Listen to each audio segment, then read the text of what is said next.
राम जी बैठे हैं पटरे पे, पीछे बैठे हैं शत्रुघ्न, भरत, लक्ष्मण, गुरु वशिष्ठ जो है ओम कौन सा चल रहा। कह उठी सखी कौशलपुर का अचरज हम एक सुनाते हैं। एक लड़की बोली मजाक करने के लिए कि लल्ला जहां से आए ना वहां को एक बात सुनाए हम तुम्हें। ए लड़की, ये दोनों बात कर रही हैं लेकिन गाली उन्हें सुना रही है। कह उठी सखी कौशलपुर का अचरज हम एक सुनाते हैं। ये बहना वहां खीर खा के छोरे पैदा हो जाते हैं। देखो राम जी को कैसे छेड़ रही हैं सालियां और सलज हैं। कह उठी सखी कौशलपुर का अचरज हम एक सुनाते हैं। ए बहना वहां खीर खा के बालक पैदा हो जाते हैं। अब भैया कोई चुप रहना रहे, कोई बोले मत बोले। ये किसी की हिम्मत, राम को कोई कह दे और लक्ष्मण चुप हो जाए। मुस्काकर कहा लखन जी ने, मुस्काकर कहा लखन जी ने, अचरज है उससे बड़ा यहां बेटी समेत धरती में से निकले करते हैं घड़ा यहां। बोल मिथिला नगरी की। सीतामढ़ी के मिथिलेश झा, एक तो सीतामढ़ी के नाम भी मिथिलेश, फेसबुक पे सवाल भेजा है। आप जहां जाते हो राम कथा में अयोध्या के बारे में बात करते रहते हो, मिथिला के बारे में भी तो कभी बोलो। भैया मेरी कहां हिम्मत, मेरे नाना का घर है, मैं ऐसी बात कहां छोड़ सकता हूं भैया। मेरे मामा का घर है। अभी हम अयोध्या जी गए थे 21-22 को, अमर महाराज जी, और या सड़क के बाहर हम निकले, लोग बाग चिल्लाने लगे, कैमरे वैमरे लगे हुए थे। एक साधु नाच रहा, ए कुमार विश्वास सीतामढ़ी से आए हैं। मैंने कहा महाराज, फिर पीछे पीछे वहां तक आया।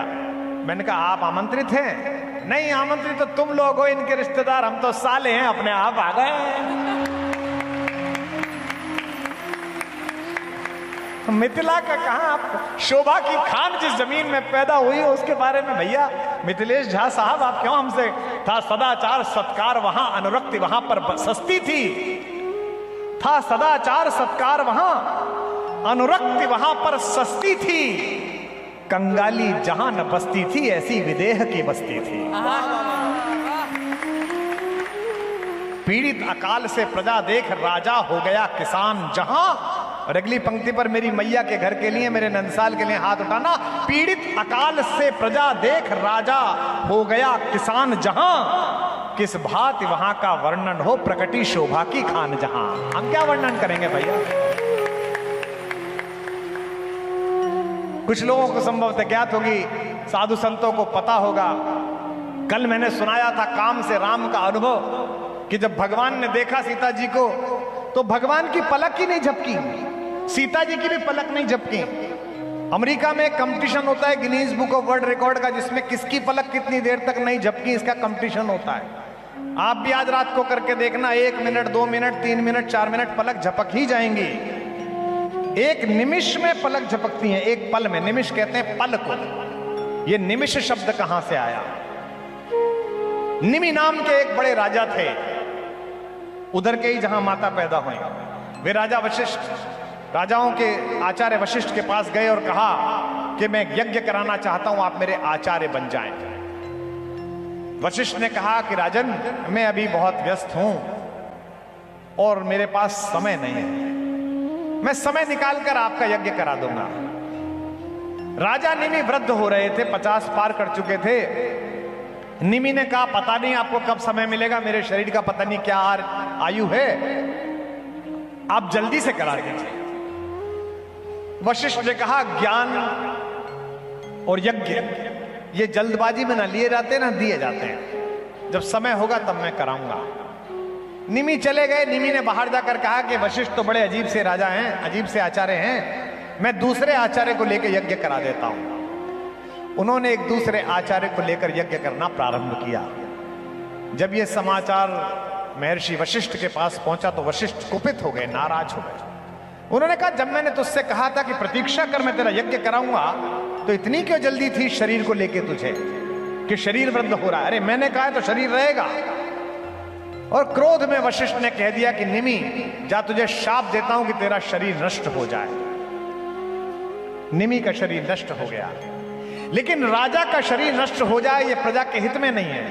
इसीलिए आपने देखा होगा ईश्वर ना करे भारत में भी या देश में अगर प्रधानमंत्री को कुछ हो जाता है तो तुरंत ही एक किसी व्यक्ति को शपथ दिलाई जाती है। हमारे दो प्रधानमंत्री रहते हुए दिवंगत हुए तो एक नए व्यक्ति को तुरंत शपथ दिलाई जाती है। प्रारंभ में तो गुलजारीलाल नंदा साहब को 2 बार दिलाई गई थी। राजा का मरना बहुत बुरा शकुन है। सब ऋषियों ने कहा कि यह तो अच्छा नहीं हुआ कि वशिष्ठ को क्रोध आ गया और इसके तो पुत्र भी नहीं है। तो निमि के शरीर का मंथन करके कुछ रुष्ट निकाला गया, कुछ तत्व निकाला गया और उस तत्व को 9 महीने रखकर एक बालक पैदा किया गया। देखिए परखनली जो आज बन रही है, जो बच्चा पैदा हुआ उसका नाम रखा गया मिथि। उस मिथि नामक राजा ने जो अपनी राजधानी बनाई उस जगह का नाम रखा गया मिथिला। वहां से मिथिला बनी। लेकिन निमि का शरीर जब जाने लगा तो ऋषियों ने कहा कि गुरु वशिष्ठ जी से ठीक नहीं हुआ, हम आपको शरीर दे देते हैं। निमि ने कहा अब तो शरीर चला गया, अब शरीर नहीं चाहिए। अगर आप लोग देवता मुझसे प्रसन्न हैं तो मुझे एक वरदान दीजिए। क्या अद्भुत कहानी है, देखिए आप। निमि ने कहा कि जिन इक्ष्वाकु वंशीय राजाओं के सर्वोत्तम होने का अहंकार महर्षि वशिष्ठ को है, मैं चाहता हूं कि मेरे कुल में जगदंबा स्वयं प्रकट हों और इनके दरवाजे पर सब जाते हैं वर मांगने के लिए, इनका वर मेरे दरवाजे पर वधु मांगने के लिए आए। मैं यह आशीर्वाद आपसे चाहता हूं। त्रैलोक्य की अधीश्वरी मेरे एक परिवार में जन्म ले। देवताओं ने कहा तथास्तु। एक देवता ने कहा कि निमि अगर वो युवती पैदा हो गई, बच्ची पैदा हो गई, त्रैलोक्य की अधीश्वरी पैदा हो गई तो तुम कैसे देखोगे, तुम तो मर गए। तो निमि ने कहा महाराज वर पूरा नहीं हुआ, आधा ही मांगा है। पूछा कि क्या वर है? बोले मैं चाहता हूं कि जब वो पैदा हो तो उसे देखने के लिए तब तक मैं प्रत्येक मनुष्य की पलक पर अदृश्य रूप से बैठा रहूं। तब से आज तक हम सब की पलकों पर निमि बैठा हुआ है और निमि का भार जब एक बार नीचे जाता है और एक बार उठता है उस पल को निमिष कहा जाता है, जब हमारी पलकें गिरती उठती। जब पुष्प वाटिका में पहली बार हमारी मां को हमारे राघवेंद्र सरकार ने देखा तो बेटी ने दामाद को देखा, दामाद ने बेटी को देखा। गोस्वामी जी लिखते हैं कि पलकें नहीं झपकी। क्यों नहीं झपकी, कभी सोचा इस बारे में? गोस्वामी जी कुछ भी लिखे तो उस पंक्ति को 10 बार सोचना, वो सामान्य पंक्ति नहीं है, कुछ अर्थ निकल जाएगा। मैंने 90 के दशक में पीएचडी की थी। मैं संतों के सामने बैठा हूं, बागेश्वर पीठ पे कह रहा हूं, एक घोषणा पहली बार कर रहा हूं। जिसको पीएचडी करने का अहंकार हो वो एक तरफ रामचरितमानस पढ़ ले, उसकी अड़धाली पर 10-10 पीएचडी कुर्बान की जा सकती है, इतना शोध है उसके अंदर। कोई भी पंक्ति महाराज कहे तो समझना मत कि ऐसी ही कविता में कह दिए हैं, ऐसा नहीं है। उसको पढ़ो, दोबारा पढ़ो, दोबारा पढ़ो, दोबारा पढ़ो, दोबारा पढ़ो, एक दिन अर्थ खुलेगा। मैं तो आज इतने वर्ष का हो गया, बचपन से पढ़ रहा हूं, मैया ने पढ़ाया, मेरी माँ ने पहली बार, तब से आज तक जब भी पोथी खोल के बैठता हूं एक नया अर्थ सामने आ जाता है। पुष्प वाटिका में माँ ने हमारे आराध्य को देखा, अपने जन्म जन्मांतर के पति को देखा, और हमारे राम ने हमारी आराध्या मां को देखा। कवि कहता है कि सूरज कुल का सूरज निहार। कितने आज बढ़िया बढ़िया कवि प्रकाश भैया, अभिराम पाठक और तमाम लोग बैठे। पहली पंक्ति सुनिए, आनंदित हो जाइए कविता में कि सूरज कुल का सूरज निहार, दृग दोनों सूरजमुखी हुए। सूरज कुल का सूरज निहार, दृग दोनों सूरजमुखी हुए। या सीता जी के कमल नयन रवि राम निरख कर सुखी हुए। शोभा सुंदरता देख देख मिथिलेश नंदनी थकित हुई।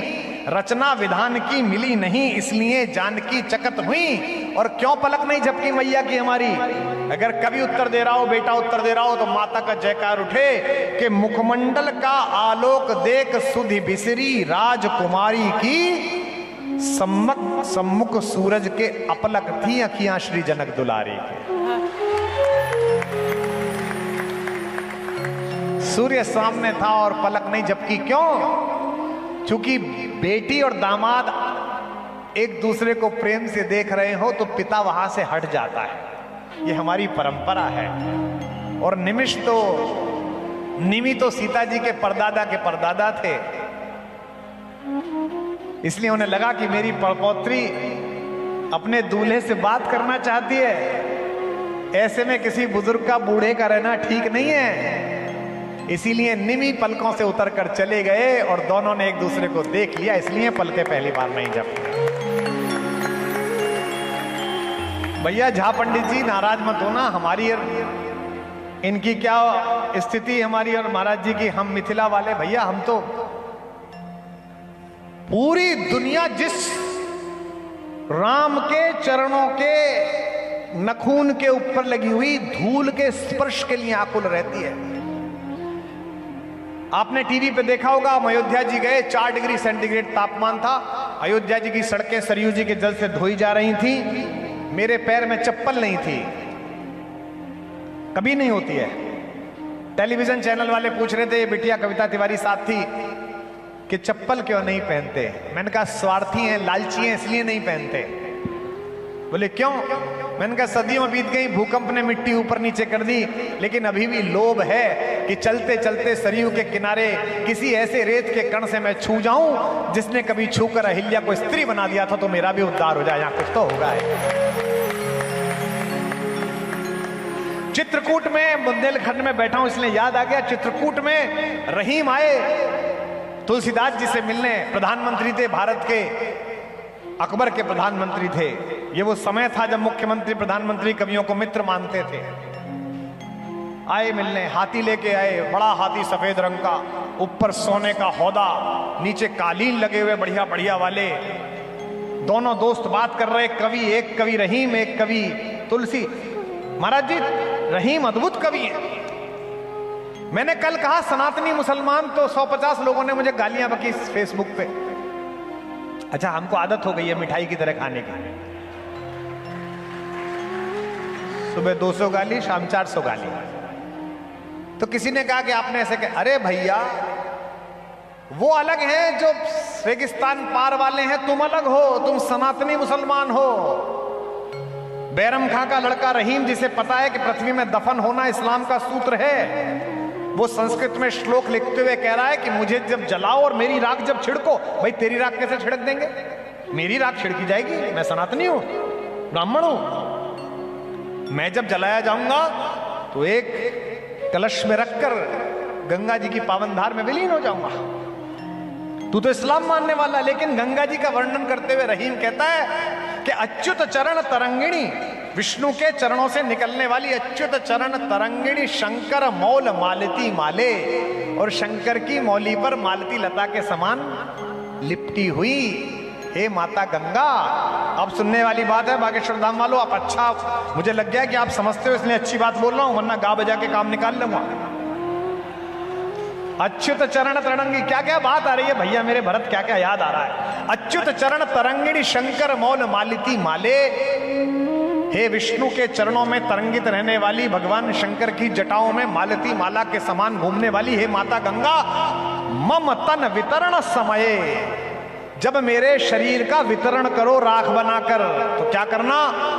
हरता देयन में हरिता, दुनिया मांगती है कि विष्णु के लोक जाऊं, मुझे तुम विष्णु का लोक मत देना माता, मुझे शंकर का लोक देना, क्योंकि मैं मरने के बाद भी तुम्हें पैरों में नहीं अपने सिर में रखना चाहता हूं। ये रहीम कह रहा है,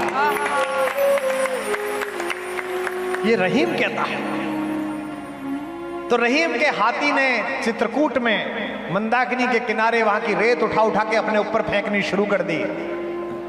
महावत दौड़े उसे रोकने के लिए, लेकिन महावतों को उसने दूर भगा दिया चिंगाड़ के।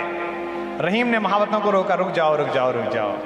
फिर मुस्कुराते हुए तुलसीदास जी से एक पंक्ति कही, धूरी धरत निज शीश पर कही कारण गजराज। यह मेरा हाथी अपने सिर पर धूल क्यों रख रहा है? धूल धरत निज शीश पर कई कारण गजराज। तुलसीदास जी ने उत्तर दिया, जेहि रज मुनि पत्नी तरी सोई ढूंढत महाराज। ये उसी को ढूंढ रहा। अब तो उस बुंदेलखंड में हो जा प्रभु के चरण पड़े तो शिलाएं पवित्र हो गई। और मिथिला के झा साहब, आप संस्कार पे देख रहे हो तो हम पर कृपा रखना और महाराज जी पे कृपा रखना। करे मैं 2 घंटे देखता रहा, अयोध्या अयोध्या गाते रहे, हमारे यहाँ कुछ नहीं हुआ क्या? भैया जिस राम को सब हाथ जोड़ के प्रणाम करते हैं, झाजी तुम तो इतने ताकतवर हो, फेरों पे पटरे पे बैठा के तुमने उस राम को भी गाली सुनाई। भैया हमारी कहाँ औकात है? किसी की हिम्मत है राम जी को गाली दे दे?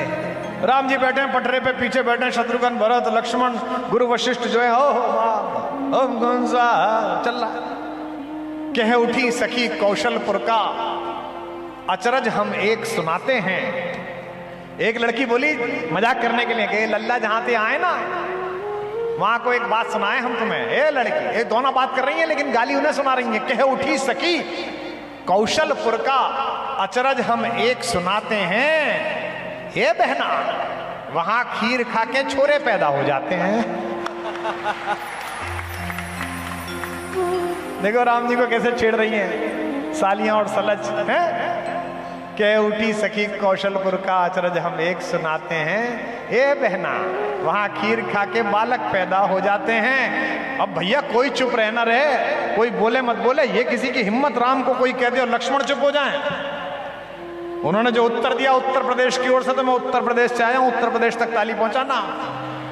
मुस्काकर कहा लखन जी ने, मुस्काकर कहा लखन जी ने, अचरज है उससे बड़ा यहां बेटी समेत धरती में से निकले करते हैं घड़ा यहां। बोल मिथिला नगरी की।